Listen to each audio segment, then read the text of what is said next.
Gloire à Jésus, gloire à notre Dieu ce matin. Alléluia. J'espère que vous avez répondu Amen. Alléluia. Loué soit l'Éternel ce matin, le Dieu de la vie, le Dieu qui transforme les choses, le Dieu qui dit une chose et la chose arrive. C'est ce Dieu que nous voulons louer et adorer ce matin. C'est le Dieu de la vie que nous voulons célébrer.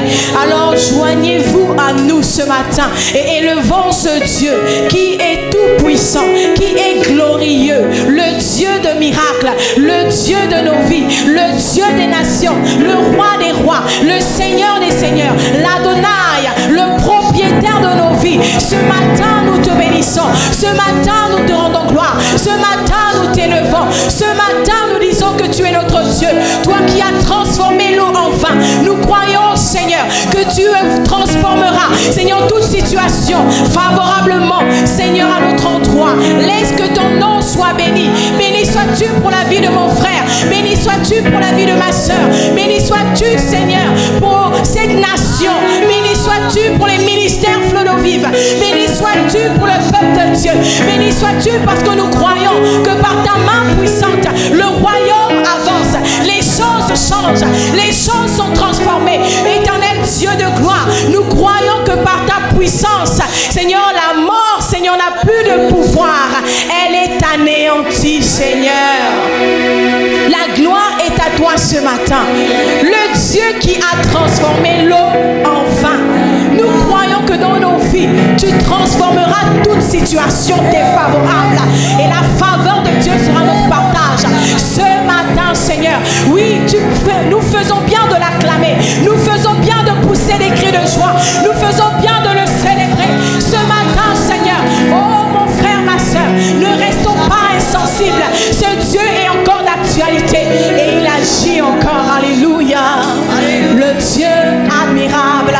Nous voulons le proclamer avec Mère Malou ce matin. Alléluia. Alléluia. Nous célébrons ce matin le Dieu de transformation. Celui qui prend de l'amour pour faire asseoir à la table des grands malades. Alors tu peux commencer à l'acclamer de là où tu es. Il a transformé ma vie. Oh, oh. Célèbre-le ce matin. Alléluia.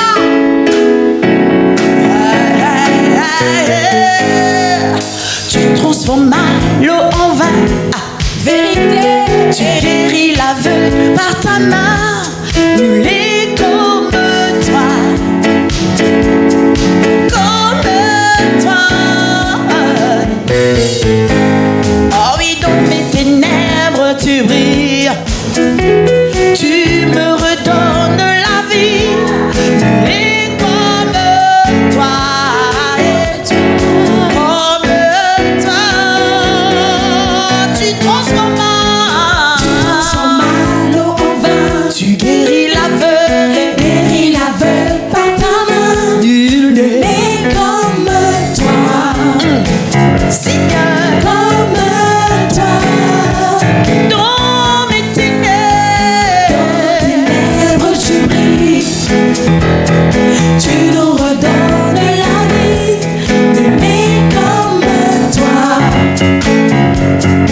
Si notre Dieu est pour nous, qui pourra nous arrêter? Et si Dieu est avec nous, qui sera contre nous? Si notre Dieu est pour nous, qui pourra nous arrêter? Et si Dieu est avec nous, qui sera contre nous? Si notre Dieu est pour nous, qui pourra nous arrêter? Et si Dieu est avec nous, qui sera contre nous? Si notre Dieu est pour nous, qui pourra nous arrêter? Et si Dieu est avec nous, qui sera contre nous? Si notre Dieu est pour nous, qui pourra nous arrêter? Et si Dieu est avec nous, qui sera contre nous?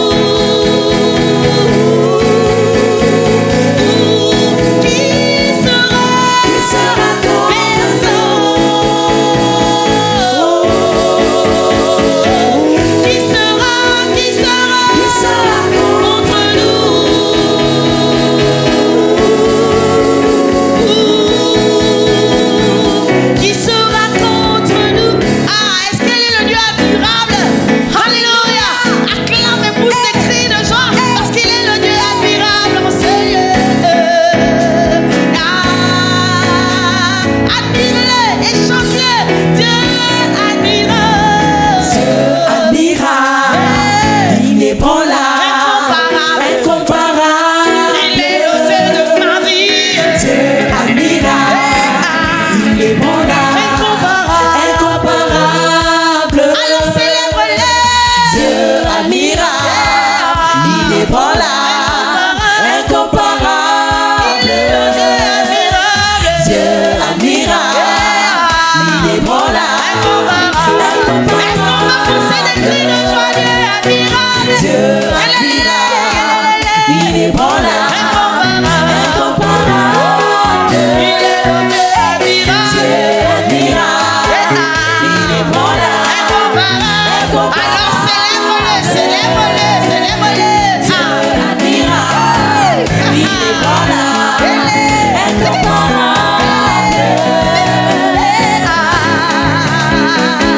Milolo, milolo, milolo, milolo, milolo. Ce qu'il a fait pour moi dans ma vie, tu ne peux pas le comprendre. Alléluia. Il est le Dieu. Admirable, inébranlable, incomparable. Dieu admirable. Dieu admirable, inébranlable,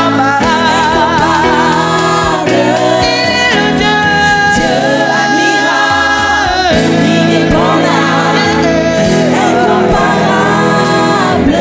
Dieu admirable, inébranlable, incomparable. C'est toi qui m'invites dans ta présence. Alléluia. Je t'admire, Seigneur. Lorsque je rentre dans ta présence, je t'admire. Alléluia. Lorsque je rentre dans ta présence, je te contemple, je t'admire. Alors c'est l'intimité. Yeah. Je peux t'admirer encore et encore. Alléluia. Alléluia. Alors que je rentre dans ta présence. Alléluia. Alors que j'entre dans ta présence. Alors que j'entre dans ta présence, je ferme la porte derrière moi. Je réalise combien de fois tu es bon et tu es grand. Alléluia. Oh. Alors que j'entre dans ta présence, au-delà du parvis, que j'entre dans ton sanctuaire, où être avec toi face à face. Je considère tous tes bienfaits, la plénitude de ta grâce. Je me prosterne devant toi, je me crie. Alléluia. Alléluia, alléluia. Alléluia.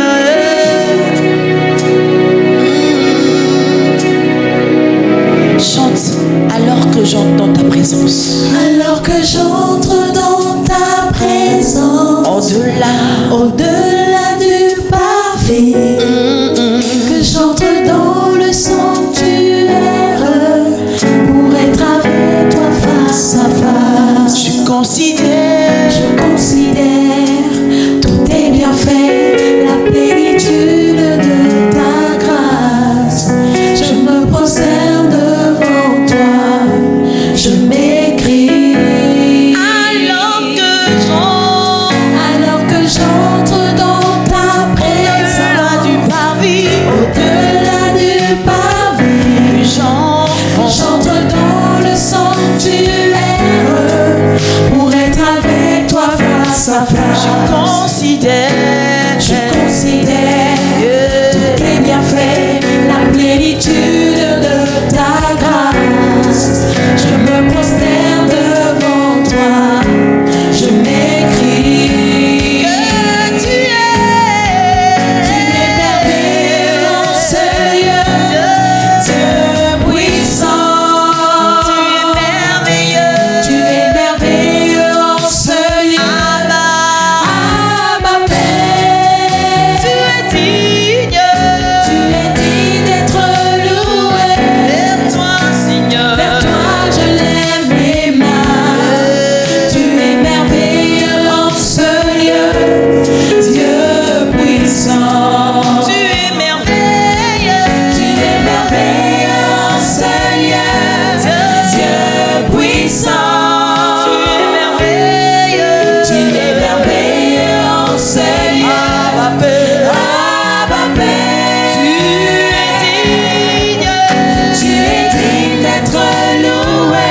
Vers toi, Seigneur. Vers toi je lève mes mains. Tu es merveilleux en ce lieu, Dieu puissant. Dieu puissant, tu es merveilleux. Lorsque nous rentrons dans ta présence, nous contemplons ton effet, tes bienfaits. Nous considérons véritablement que nous sommes à toi et tu es à nous. Seigneur, nous nous prosternons, nous t'adorons parce que tu es ce qui nous est le plus précieux. Alléluia. Ah, tu es merveilleux en ce lieu, Dieu puissant. Tu es merveilleux. Tu es merveilleux en ce lieu, Dieu puissant. Tu es merveilleux. Tu es merveilleux en ce lieu. Abba Père. Tu es digne d'être loué. Vers toi je lève mes mains. Tu es merveilleux en ce lieu, Dieu puissant. De la même manière, tu es merveilleux. De la même manière, tu es présent. Tu es présent dans nos vies. Alléluia. Tu es présent, merveilleux et présent. Merveilleux et présent. Parce que tu es fidèle. Alléluia. Alléluia. Alléluia. Dieu fidèle. Alléluia.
pieds et lumière sur notre sentier.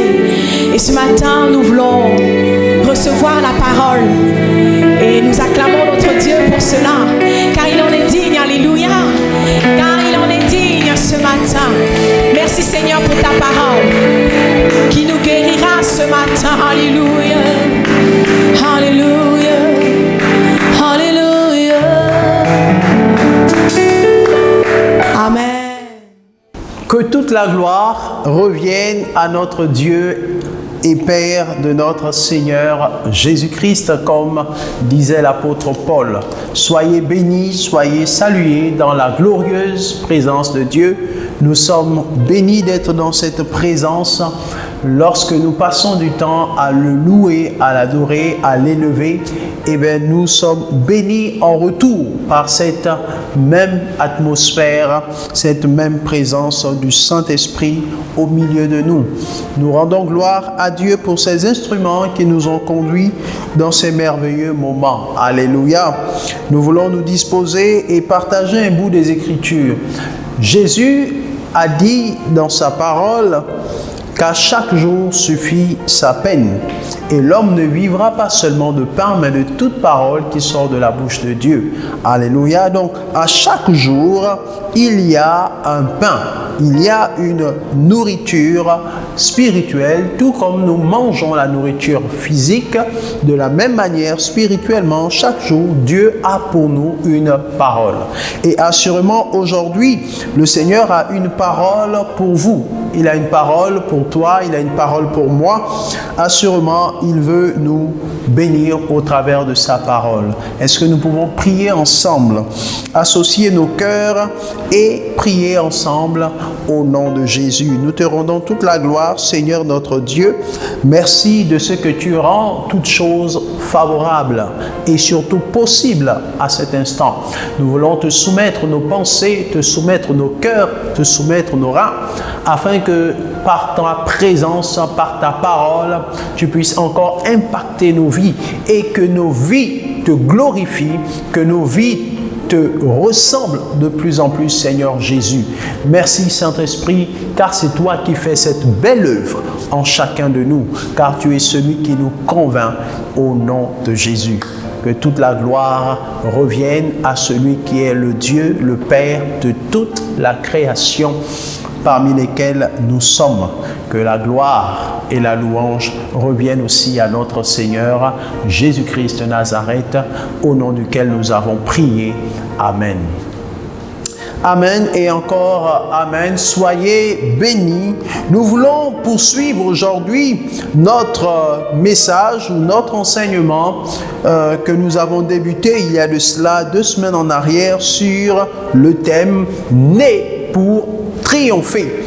Oui, nous sommes nés pour triompher, nous dit l'apôtre Jean dans l'une de ses épîtres, à savoir 1 Jean chapitre 5 verset 4. Il est écrit « Parce que tout ce qui est né de Dieu triomphe du monde. Et la victoire qui triomphe du monde, c'est notre foi. » Alléluia, c'est notre foi. Et parce que nous sommes nés de Dieu, alors nous sommes appelés à triompher. Alléluia. Notre nouvelle naissance nous donne des capacités divines. Notre nouvelle naissance nous donne des capacités surnaturelles parce que au travers de cette nouvelle naissance, nous sommes reconnectés à notre souche principale. Nous sommes reconnectés à notre Créateur et nous bénéficions de sa plénitude pour pouvoir nous mettre au-dessus, pour pouvoir triompher du monde, du diable et de tout ce qui environne le diable, de tout ce qui est même de notre chair. Nous avons le potentiel, nous avons la capacité de surmonter des épreuves, de surmonter les challenges, de braver les obstacles qui se présentent devant nous et qui pourraient être posés sur notre chemin par l'ennemi de nos âmes ou par le monde. Dieu nous a donc donné une nature qui nous rend capables de triompher. Alléluia. Et la semaine dernière, nous avons parlé de triompher des ruses. triompher des attaques et des ruses du diable. Alléluia. C'est ce que nous avons partagé la semaine dernière et c'est ce que nous voulons terminer. C'est le sous-thème 2 de ce message. Triompher des ruses et des attaques du diable. C'est ce que nous voulons achever aujourd'hui, ce deuxième sous-thème. Et lorsque nous avons parlé de cela, nous avons principalement développé comment triompher de ces ruses, comment triompher de ces attaques du diable. Alléluia. Et nous avons cité 7 points clés pour triompher de l'adversaire. 7 points clés qui peuvent être aussi 7 habitudes à développer pour triompher de l'adversaire qui se nomme le diable, le calomniateur ou Satan. C'est la même chose. Il est l'ennemi qui cherche à nous empêcher d'avoir une relation authentique avec Christ. Il est celui qui veut nous emmener dans la direction du monde pour nous détourner de la direction de Dieu. Tout simplement parce que son objectif n'a pas changé. Il veut toujours prendre la gloire qui revient à Dieu. Il veut la détourner à son profit. Alléluia. Et donc nous avons commencé par parler de la méthode, de ce que nous avons appelé la méthode préventive ou les méthodes préventives. Je préfère au pluriel les méthodes préventives parce qu'il y en a plusieurs. Et dans 1 Pierre 5, 8, il nous est parlé d'être sobre, il nous est parlé de veiller, et dans Luc, nous avons parlé de prier. Alléluia. Prier, veiller, être sobre dans sa tenue, dans ses habitudes, tous ces éléments font partie des méthodes préventives qui nous permettent de résister, qui nous permettent de surmonter les ruses et surtout de braver les attaques de l'ennemi de nos âmes. Alléluia. Le deuxième point, c'était la résistance par la fermeté. Oui, la parole de Dieu nous exhorte à résister au diable. Il est dit dans 1 Pierre 5, 8, résistez-lui avec une foi ferme et il fuira et il s'en ira ou il fuira loin de vous. Alléluia. Il fuira loin de vous, dit Jacques chapitre 4 verset 7. Soumettez-vous donc à Dieu, résistez au diable. Et donc c'était le deuxième point, résister au diable. Aujourd'hui, nous voulons précisément voir le troisième point et les trois autres, les 4 points qui restent pour faire 7, à savoir le troisième point, l'irréprochabilité. Alléluia. Il est vrai que nous vivons dans un monde imparfait, que nous ne sommes pas parfaits et que nous avons souvent des failles, nous avons souvent des faiblesses qui font en sorte que nous sommes quelquefois toujours reprochables de quelque chose. Mais on se rend compte en lisant les Écritures qu'il était possible d'être irréprochable. Non pas parfait, mais irréprochable. Alléluia. L'apôtre Paul est l'exemple parfait. C'est lui qui nous parle surtout de ce trait de caractère, l'irréprochabilité, cette habitude que nous devons essayer de cultiver, être irréprochable. Alléluia. Que l'ennemi n'ait pas d'éléments sur lesquels s'appuyer pour pouvoir nous accuser auprès de Dieu. Il nous demande de ne pas lui laisser de la place, en quelque sorte. Et donc, dans nos pensées, dans nos comportements et surtout dans nos actions, nous devons être irréprochables en tant qu'enfants de Dieu. Alléluia. 1 Pierre chapitre 1 Timothée, autant pour moi, chapitre 5, verset 14. Et nous lirons aussi Tite chapitre 1, verset 7 à 8. 1 Timothée chapitre 5, verset 14 dit ceci, la recommandation que l'apôtre Paul donne à Timothée. Il dit, « Je veux donc que les jeunes se marient, qu'elles aient des enfants, qu'elles dirigent leur maison, qu'elle ne donne à l'adversaire aucune occasion de médire. Car déjà quelques-unes se sont détournées pour suivre Satan. » Alléluia.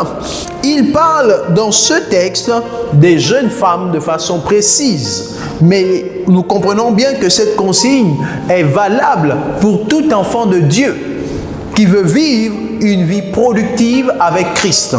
L'apôtre Paul dit que je veux que les jeunes se marient. Je veux qu'elles aient des enfants, qu'elles dirigent leur maison, qu'elles ne donnent à l'adversaire aucune occasion de médire, parce que quelques-unes déjà se sont détournées pour suivre Satan. Alléluia. Donc, dans ce texte, l'apôtre Paul dit quelque chose de très important qui nous concerne, quand bien même il s'adressait à une cible particulière, parce qu'il voulait régler un problème à Éphèse. Il voulait régler un problème, notamment le problème des jeunes filles ou des jeunes mères qui voulaient vivre dans la volupté et donc ne voulaient pas marcher dans la sanctification. L'apôtre Paul dit qu'il faudrait qu'elle ne donne à l'adversaire aucune occasion de médire, c'est-à-dire de parler du mal d'elle. Et ça, c'est valable pour tout enfant du royaume de Dieu. Le royaume de Dieu, c'est un ensemble de valeurs aussi. Et nous sommes, en tant que fils du royaume de Dieu, appelés à véhiculer certaines valeurs. Parce que partout où nous sommes, notre témoignage est très important. Quel que soit le lieu, quel que soit l'endroit où nous sommes, nous devons présenter les valeurs du royaume de Dieu. Et vous savez, lorsque vous êtes enfant de Dieu, il arrive que vous soyez dans un lieu public quelque part, vous ne pouvez même pas imaginer que dans ce lieu, il y a des gens qui vous connaissent.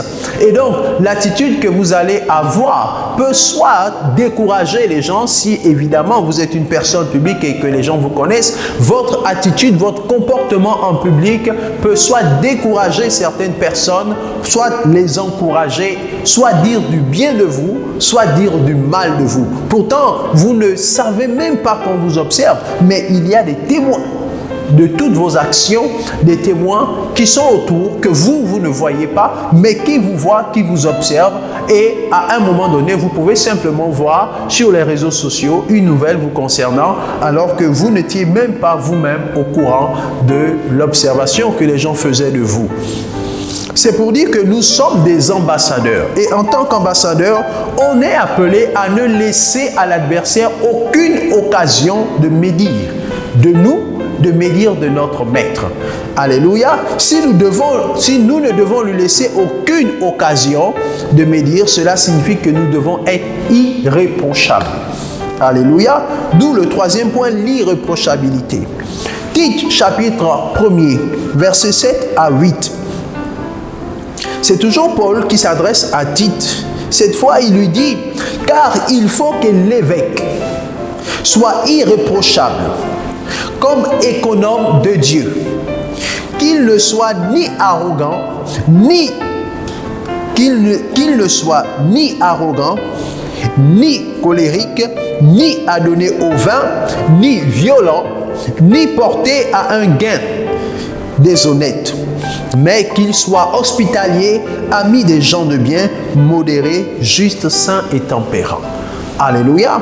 C'est clair et c'est précis. L'apôtre Paul cite certes certains défauts, certains traits de caractère qui ne sont pas les bons, et il voudrait que l'évêque soit irréprochable, c'est-à-dire exemple de tout ce qu'il a cité qui sont des traits de caractère très très dangereux pour le royaume. L'évêque, c'est celui qui est établi en tant qu'autorité sur un groupe de personnes, sur une église ou sur plusieurs églises notamment, parce que évêque c'est aussi ancien dans un contexte, c'est à la fois la fonction de superviseur en réalité, et donc l'ancien peut être l'évêque, c'est la même chose, plus ou moins, c'est plus ou moins la même chose, mais l'évêque est plus un titre de surintendant, c'est quelqu'un qui supervise en réalité, quelqu'un qui peut superviser plusieurs églises. Mais nous pouvons voir de façon très simple, sans rentrer forcément dans la notion de clergé, nous pouvons comprendre simplement que c'est quelqu'un qui a déjà été positionné, placé en position d'autorité sur un groupe de personnes, sur des églises, quelqu'un qui a une responsabilité. Alléluia.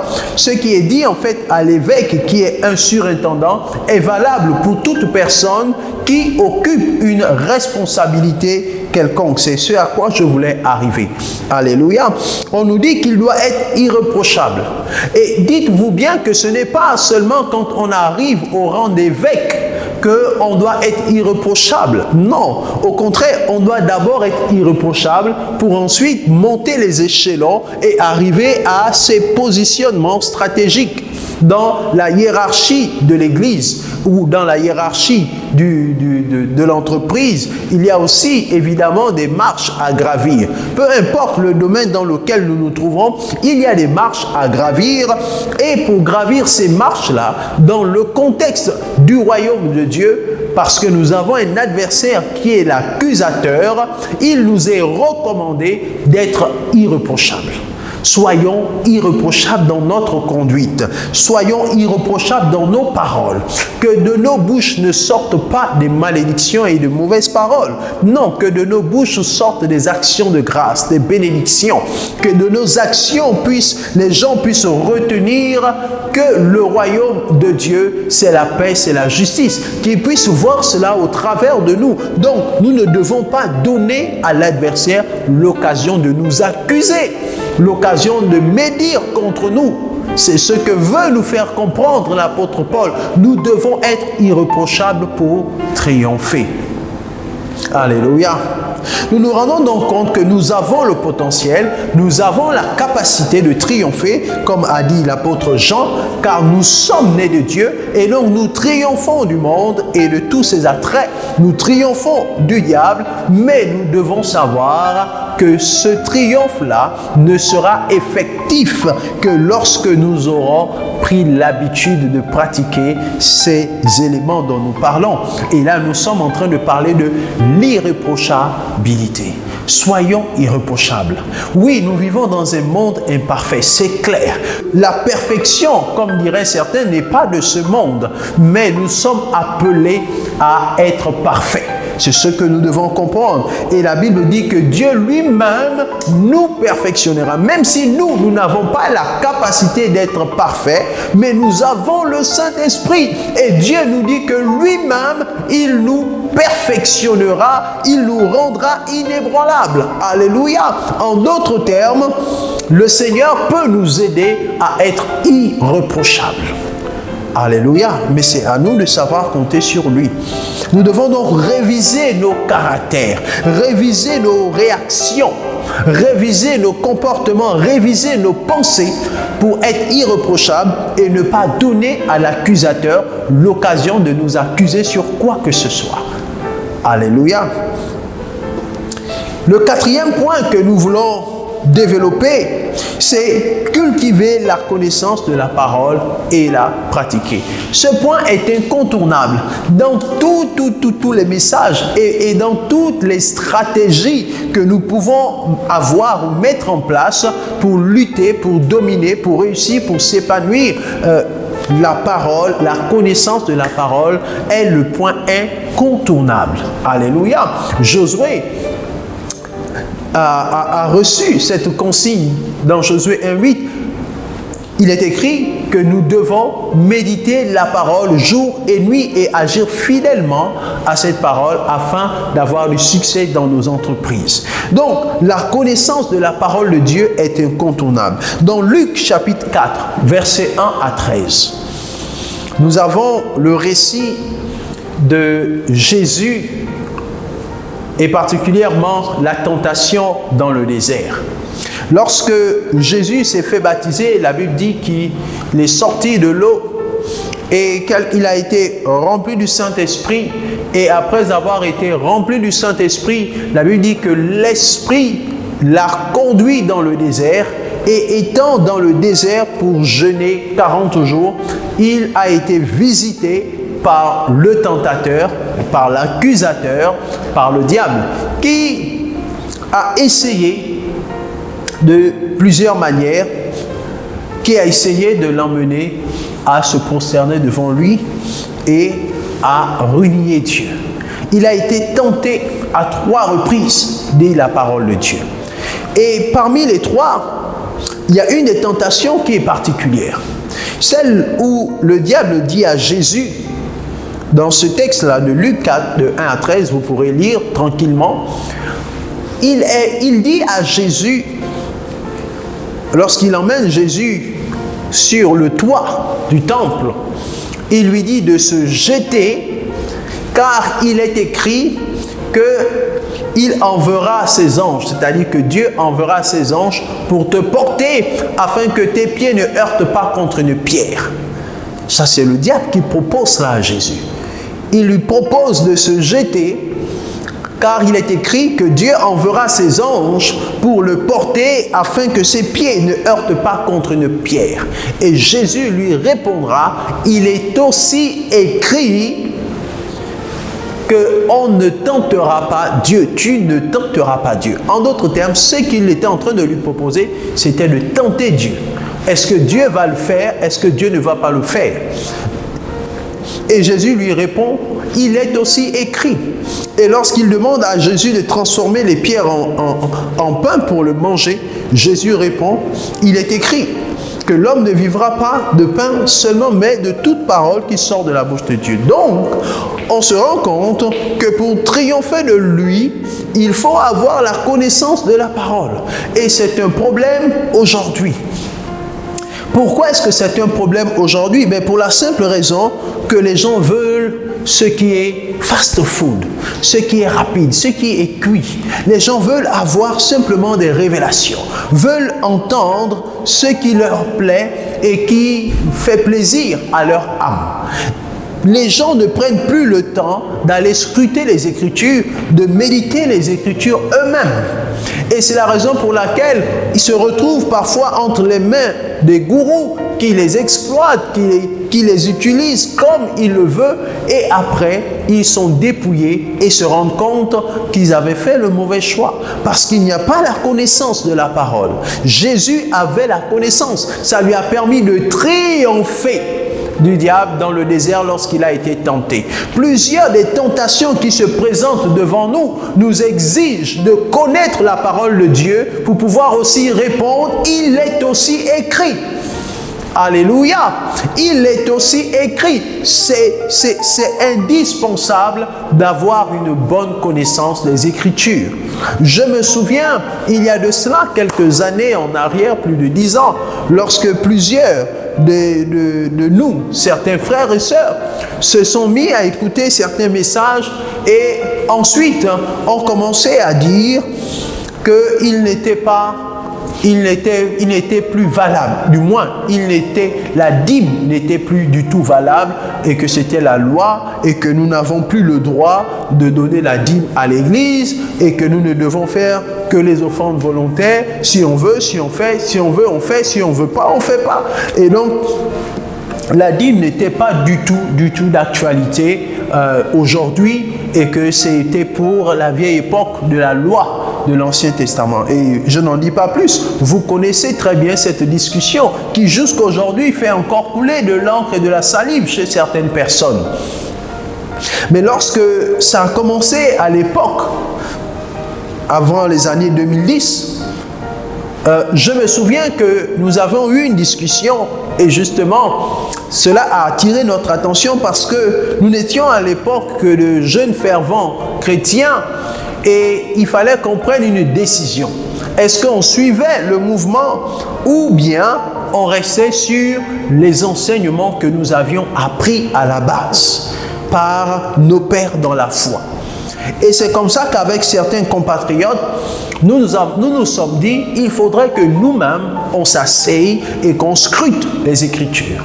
Nous étions 3 ou 4, je me souviens, et nous avons pris un après-midi, un après-midi je crois, et nous nous sommes assis, nous avons pris chacun a pris sa Bible et nous nous sommes mis à scruter les Écritures. Nous avons regardé dans le Nouveau Testament le texte de Matthieu, nous avons regardé dans l'Ancien Testament l'histoire d'Abraham et toutes les histoires qui sont en rapport et toutes les paroles, autant pour moi, qui sont en rapport avec la dîme depuis l'Ancien Testament, dans le Nouveau Testament et même dans Hébreu, ce qui est dit dans Hébreu au sujet de la dîme. Nous avons scruté tout cela.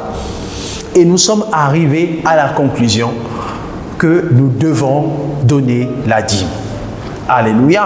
Parce que nous avons compris que c'était un principe divin instauré par Dieu lui-même et qui est un principe intemporel. C'est un principe qui va au-delà des âges parce que c'est Dieu lui-même qui a instauré le principe et les principes de Dieu en général, ils peuvent parfois même changer de forme, mais ils demeurent les mêmes. Parce que Dieu ne change pas. Dieu est un Dieu de justice. Il sera toujours un Dieu de justice. C'est aussi un Dieu de symbole. Il sera toujours un Dieu de symbole.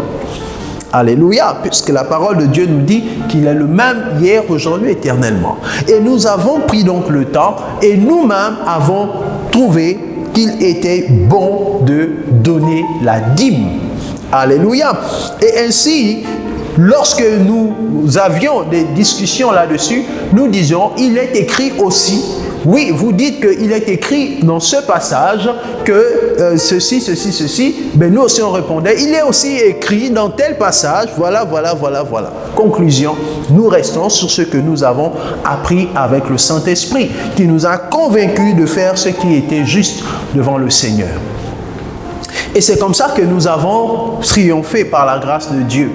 Alléluia, c'est comme ça que nous nous sommes en sortis et nous sommes restés sur les principes que nos pères nous avaient enseignés.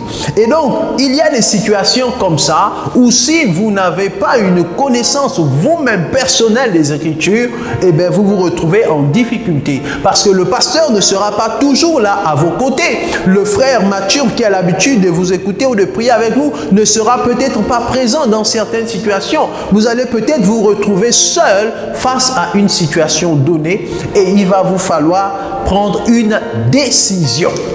Alléluia. C'est pourquoi vous devez prendre le temps de bâtir la connaissance de la parole en vous, comme Jésus l'a fait.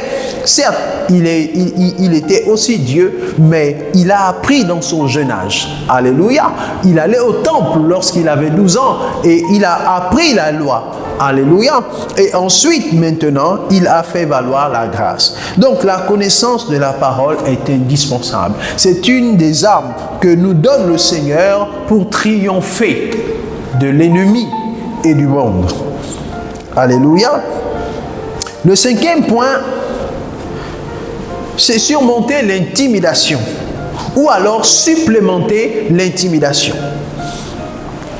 Le Seigneur nous dit dans Philippiens chapitre 1, versets 27 à 28, « Seulement, conduisez-vous d'une manière digne de l'évangile de Christ, afin que soit que je vienne vers vous voir, soit que je reste absent, j'entends dire de vous que vous demeurez ferme dans un même esprit, combattant d'une même âme pour la foi de l'évangile, sans vous laisser aucunement effrayer par les adversaires, ce qui est pour eux une preuve de perdition, mais pour vous de salut, et cela de la part de Dieu. » Alléluia.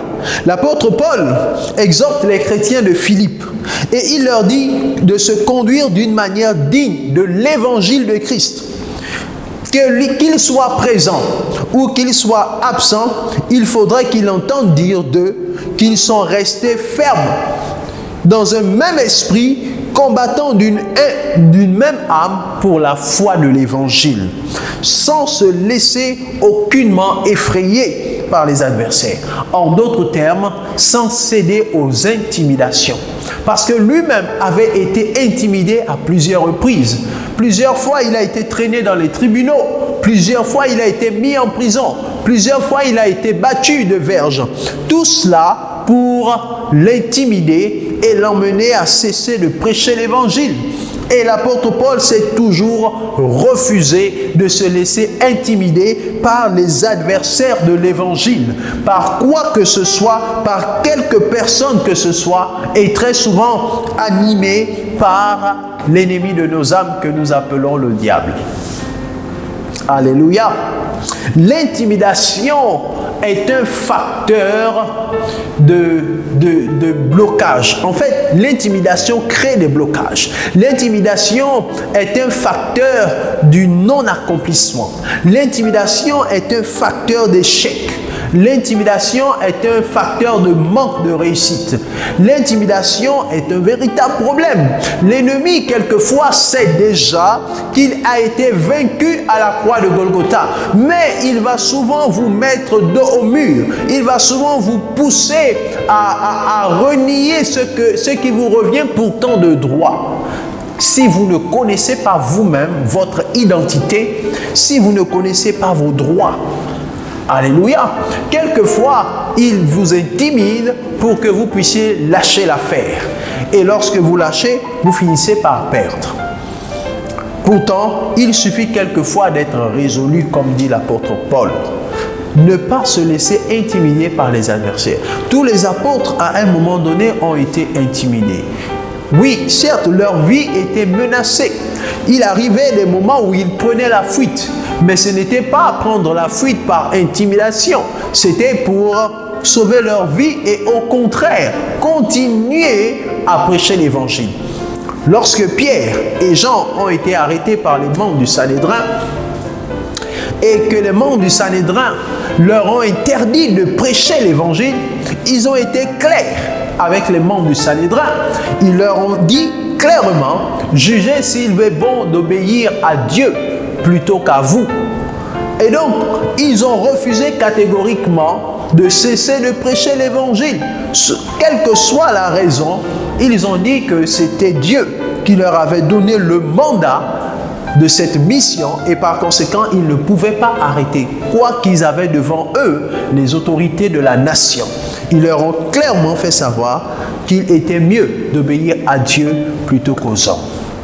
Et en cela, ils ont réussi. Ils ont eu du succès.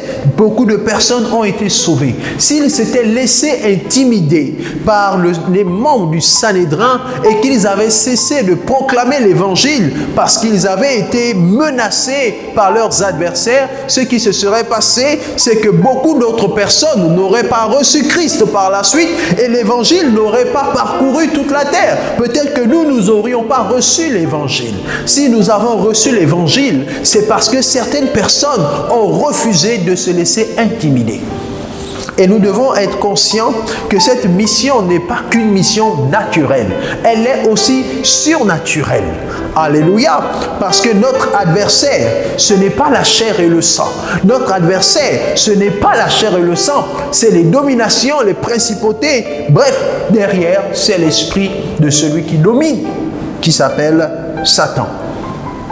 Alléluia. Et qui est le prince du monde des ténèbres.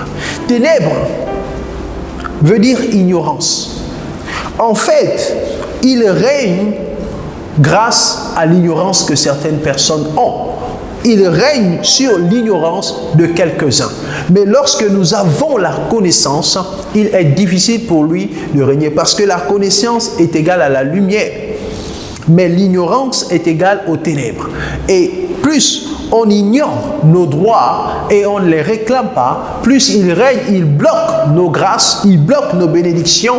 Et si nous ne sommes pas conscients que nous devons aussi exercer l'autorité que Dieu nous a donnée pour les récupérer, ben nous les perdons.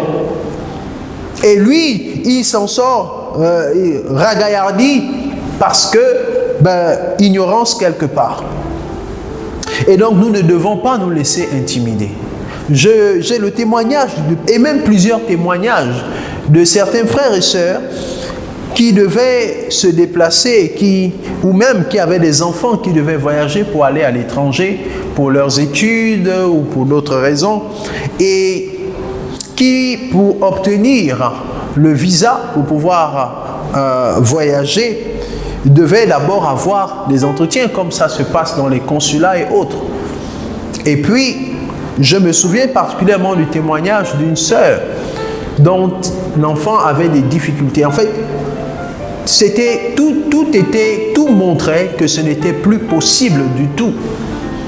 Tout montrait que ce n'était plus possible. Et il y a plusieurs témoignages comme ça. J'en ai écouté plusieurs, de plusieurs sœurs qui voulaient envoyer des enfants à l'étranger et les conditions étaient difficiles. Les circonstances, en fait, tout montrait que ce n'était pas possible. Mais par la foi, par l'insistance, sans se laisser intimider par ce qu'on leur disait, on finit par obtenir le visa et l'autorisation de partir. Mais si à des moments ils s'étaient laissés intimider, je vous assure qu'ils n'auraient pas pu avoir gain de cause. Il y a des endroits où vous arrivez où on vous dit que vous n'avez pas le droit d'accéder à ces endroits. Et puis il vous suffit d'insister et ensuite on vous laisse entrer. C'est comme les bénédictions. Quand la Bible nous dit que nous sommes bénis de toute bénédiction dans les lieux célestes, nous devons savoir qu'elles nous sont données déjà par le Seigneur et elles sont spirituelles. Alléluia. Dieu est celui qui appelle les choses qui n'existent pas comme si elles existaient. Et donc nous aussi, nous sommes appelés à le faire. Alléluia. À ramener de l'invisible des choses qui nous sont dues, qui sont des grâces pour nous, et à emmener cela à matérialisation par la proclamation de la parole, sans nous laisser intimider par quoi que ce soit. Alléluia. Je veux nous encourager à ne pas nous laisser intimider. Parce que parfois, derrière certaines intimidations, que ce soit venant de nos parents, que ce soit venant de nos amis, que ce soit venant de frères et sœurs, etc., certaines de ces intimidations, en réalité, ne sont que les ruses du diable. Et si on cède dès le premier coup, on perd. Alors que si parfois on insiste avec foi, connaissant notre autorité, connaissant nos droits, on finit par entrer en possession de ce qui nous revient de droit. Et donc nous ne devons pas nous laisser intimider. Cela est valable pour l'évangile. Nous ne devons pas cesser de prêcher l'évangile. Même si on arrive dans des milieux hostiles où on nous regarde bizarrement, nous devons toujours continuer à prêcher l'évangile sans nous inquiéter de ce qu'on va dire, sans nous laisser intimider par ce qu'on va penser de nous. Alléluia. C'est la volonté de Dieu. Alléluia. 6e point, agir avec promptitude. Voici une habitude importante. Agir avec promptitude. Nous devons agir vite. Vous savez, la foi, c'est aussi la capacité à agir sur la parole au moment où la parole est donnée. Cela nous demande d'agir avec promptitude, cela nous demande d'agir avec foi. Dans plusieurs passages des Écritures, vous retrouvez toujours l'expression « aussitôt ». Et aussitôt il se leva et aussitôt il fut guéri, notamment dans les guérisons. Alléluia. Quelquefois, nous sommes amenés à agir de façon prompte. Dans certaines situations, nous ne devons pas laisser certaines situations s'aggraver. Il est vrai que lorsque nous avons parfois des tempéraments passifs, nous attendons très patiemment, mais nous devons savoir discerner les situations et identifier les situations qui sont en réalité des ruses ou des attaques de l'ennemi et agir avec promptitude. Lorsqu'il s'agit par exemple de la prière, pour les personnes qui font beaucoup de cauchemars, lorsque vous faites un cauchemar, j'encourage toujours les enfants de Dieu à ne pas attendre longtemps. Si vous avez fait un cauchemar et que vous vous êtes réveillé, au moment où vous êtes réveillé, priez. Parler et déclarer. Parce qu'il peut arriver que ce que vous avez vu dans le cauchemar soit quelque chose qui était en train de se produire dans le monde invisible au moment où vous avez vécu cela. Et donc, si c'est mauvais, vous avez la capacité d'arrêter cela par la proclamation de la parole. Parce que votre parole a une puissance. Votre prière est votre arme la plus puissante que vous avez. Et au moment où vous avez fait le cauchemar, si vous vous êtes réveillé, et même si vous ne vous êtes pas réveillé, efforcez-vous de vous réveiller et priez, proclamez la parole. Alléluia. Commandez au matin pour que ce qui a été proclamé négativement la nuit n'arrive pas. Alléluia. Quelqu'un a dit qu'une bouche fermée est une destinée fermée.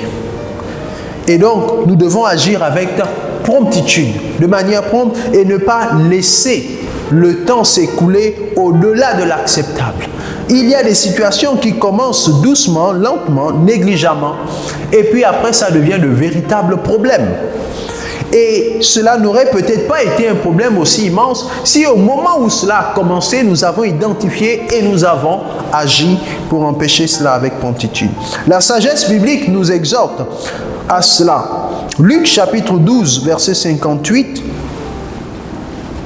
Si nous pouvons lire rapidement ce texte, Luc chapitre 12, verset 58. Il est écrit, c'est Jésus qui donne cette parole de sagesse. Lorsque tu vas avec ton adversaire devant le magistrat, tâche en chemin de te dégager de lui, de peur qu'il ne te traîne devant le juge, que le juge ne te livre à l'officier de justice et que l'officier de justice et que celui-ci, autant pour moi, ne te mette en prison. Je ne sais pas si vous comprenez. Le texte dit, je répète, lorsque tu vas avec ton adversaire devant le magistrat, c'est-à-dire vous avez eu un problème et vous devez aller devant le magistrat. Tu es conscient que tu es en tort, mais vous devez aller devant le magistrat. Il dit, tâche en chemin de te dégager de lui, de peur qu'il ne te traîne devant le juge, que le juge ne te livre à l'officier de justice et que celui-ci ne te mette en prison. Je te le dis, verset 59, tu ne sortiras pas de là que tu n'aies payé jusqu'à dernière pite. Alléluia. Donc, la sagesse voudrait que lorsque ton adversaire et toi, vous devez aller devant le magistrat. Ce qu'il faut faire, c'est agir promptement pour te débarrasser de lui avant d'arriver chez le magistrat. Avant que les choses ne s'aggravent. En fait, la sagesse à retenir de ce texte, c'est qu'avant que les choses ne s'aggravent, il faut agir promptement. Alléluia. Il faut agir promptement et ne pas laisser les choses s'aggraver. Et donc nous demandons que le Seigneur puisse nous aider dans cette grâce. Le dernier point, je vous prie aussi de noter Luc chapitre 21 verset 15, toujours dans le point 6. Et le dernier point qui est le point 7, c'est l'attente du secours divin. Alléluia. Nous devons nous attendre au secours divin. Apocalypse chapitre 3 verset 10, 1 Corinthiens chapitre 10 verset 13 et 1 Pierre 5 au verset 10. Alléluia. 1 Pierre 5 au verset 10. Nous pouvons lire 1 Pierre et les autres textes, vous pouvez les noter et les lire plus tard. 1 Pierre 5 au verset 10. Le Dieu de toute grâce qui vous a appelé en Jésus-Christ à sa gloire éternelle, après que vous aurez souffert un peu de temps, vous perfectionnera lui-même, vous affermira, vous fortifiera, vous rendra inébranlable. Donc Dieu lui-même viendra à votre secours. Nous devons donc toujours avoir à l'esprit que Dieu nous viendra en secours. Nous devons être dans l'attente du secours divin. Alléluia. Donc le Seigneur nous appelle à rester ferme, inébranlable, et le Seigneur lui-même viendra nous perfectionner, viendra nous rendre irréprochables, viendra nous affermir, nous fortifier et nous rendre inébranlables. Ainsi, nous serons toujours victorieux des ruses et des attaques du diable, car nous sommes nés pour triompher. Alléluia. Que le Seigneur bénisse sa parole. Je vous encourage à méditer encore sur ces textes et à cultiver ces habitudes, ces 7 points clés dont nous avons parlé pour triompher des ruses et des attaques du diable et même pour triompher du monde. Parce que tout ce qui est né de Dieu triomphe du monde. Si vous êtes né de Dieu, alors vous devez triompher. Alléluia. Que le Seigneur bénisse sa parole. Est-ce que nous pouvons prier ensemble à partir de ce que nous avons écouté? Nous voulons dire merci Seigneur.